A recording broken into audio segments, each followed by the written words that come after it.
निजामपूर जैतानी शिक्षण प्रसारक मंडळाच्या जगन्नाथ कडवादास शाह आदर्श महाविद्यालयातील इंग्रजी विभाग आणि English language teachers association Khandesh chapter यांच्या संयुक्त विद्यमाने भारतीय ज्ञान परंपरा आणि जागतिक संवादातील इंग्रजी भाषेची भूमिका या विषयावर राष्ट्रीय परिसंवाद उत्साहपूर्ण वातावरणात पार पडला. राष्ट्रीय शैक्षणिक धोरण अंतर्गत भारतीय ज्ञान परंपरेचा जागतिक स्तरावर प्रसार आणि संशोधनाला चालना देणं हा या परिसंवादाचा प्रमुख उद्देश होता. परिसंवादाचे उद्घाटन प्राध्यापक नितीन पाटील यांच्या हस्ते झालं. त्यांनी भारतीय ज्ञान परंपरा ही देशाची वैचारिक, सांस्कृतिक आणि वैज्ञानिक संपदा असून तिचा जागतिक स्तरावर प्रभावी प्रसार करण्यासाठी इंग्रजी भाषा महत्त्वाची असल्याचं म्हटलंय. तसंच राष्ट्रीय शैक्षणिक धोरण 2020 भारतीय ज्ञान परंपरेला पुन्हा मुख्य प्रवाहात आणण्याचा प्रयत्न करत असल्याचं सुद्धा त्यांनी स्पष्ट केलं. प्रमुख अतिथी डॉक्टर राहुल काळे यांनी भारतीय ज्ञान परंपरा, बहुभाषिक शिक्षण आणि आधुनिक तंत्रज्ञानाचा समन्वय साधण्याची गरज अधोरेखित करण्यात आली. त्यांनी कृत्रिम बुद्धिमत्ता साधनांचा शिक्षण आणि संशोधनासाठी प्रभावी वापर कसा करावा याविषयी मार्गदर्शन केलं.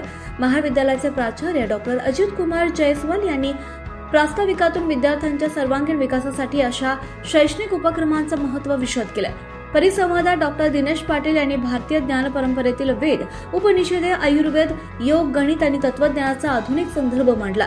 तर डॉक्टर अतुल सूर्यवंशी यांनी जागतिक संवाद, संशोधन, उच्च शिक्षण आणि रोजगाराच्या संधींसाठी इंग्रजी भाषेचे वाढते महत्त्व स्पष्ट केले. प्रश्नोत्तर सत्रात विद्यार्थ्यांनी उत्स्फूर्तपणे सहभाग घेत भारतीय ज्ञान परंपरा, कृत्रिम बुद्धिमत्ता आणि इंग्रजी भाषेच्या भविष्यातील भूमिकेबाबत प्रश्न उपस्थित केले. समारोप सत्रात अध्यक्ष डॉक्टर जयपाल सिंग शिंदे यांनी भारतीय संस्कृतीचा जागतिक स्तरावर प्रभाव वाढवण्यासाठी भारतीय ज्ञान परंपरा, संशोधन आणि इंग्रजी भाषेचा समन्वय आवश्यक असल्याचं प्रतिपादन केलं.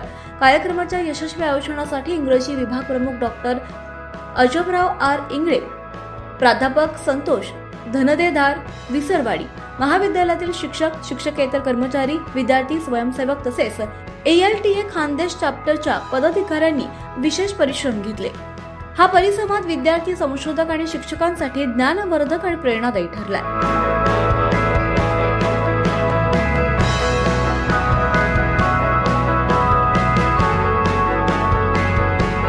Here in this particular college, and I fondly remember those days. I don't know whether those teachers are still here or not, but I was taught chemistry by one Mr. Sangane, physics by one Mr. Sonje, mathematics by Mr. Pandit.